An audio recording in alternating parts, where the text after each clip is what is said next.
पूरा लोकल। कांग्रेस झूठ की कितनी बड़ी मास्टर है, तेलंगाना से बेहतर कौन जानेगा।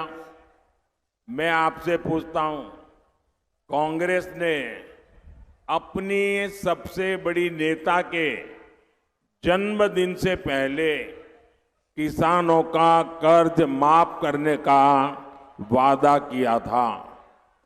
इन्होंने झूठ बोला कि नहीं बोला? अब ये लोग 15 अगस्त तक अपने वादे टाल रहे हैं, क्या कि लोकसभा का चुनाव खत्म हो जाए फिर वो हाथ ऊपर कर दे। क्या ये आपसे धोखा नहीं है? आपकी भावनाओं का अपमान नहीं है? ये लोग वेमुलावाड़ा के भगवान राजन्ना की सौगंध खा रहे थे और ये तो सनातन को गाली देने वाले लोग हैं। सनातन को गाली देने वालों की सौगंध, इसका कोई भरोसा कर सकता है क्या? మిత్రులారా, కాంగ్రెస్ ఎంత అబద్ధాల కోరు అన్నటువంటి విషయము తెలంగాణ ప్రజలకు తెలిసినట్టుగా మరెవ్వరికీ తెలియదు. నేను మిమ్మల్ని అడుగుతున్నాను, కాంగ్రెస్ యొక్క అతిపెద్ద నాయకుడి పుట్టినరోజు నాడు రైతుల యొక్క రుణమాఫీ చేస్తానని చెప్పి వాగ్దానం చేసింది. అబద్ధం చెప్పిందా లేదా? ఇప్పుడు 15 ఆగస్టు వరకు ఈ వాగ్దానాన్ని వెనక్కి తోశారు. లోకసభ ఎన్నికలు అయ్యేదాకా ఆగి ఆ తరువాత చేతులెత్తేయబోతున్నారు. ఇది మిమ్మల్ని మోసం చేయడం కాదా?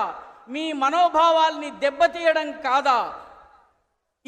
వీళ్ళు వేములవాడ రాజన్న మీద ప్రతిజ్ఞ చేస్తున్నారు, ఒట్టు పెట్టుకుంటున్నారు. కానీ మరొక వైపు సనాతనాన్ని తిడుతున్నారు.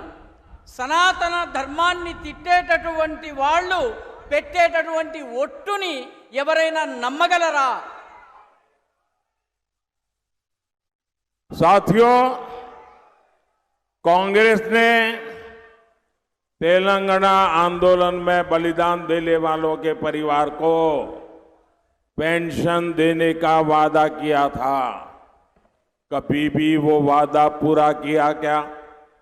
कांग्रेस ने 250 स्क्वायर यार्ड जमीन देने के लिए कहा था।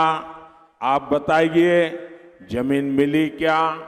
कांग्रेस ने महिलाओं को हर महीने 2500 रुपीज देने का वादा किया था।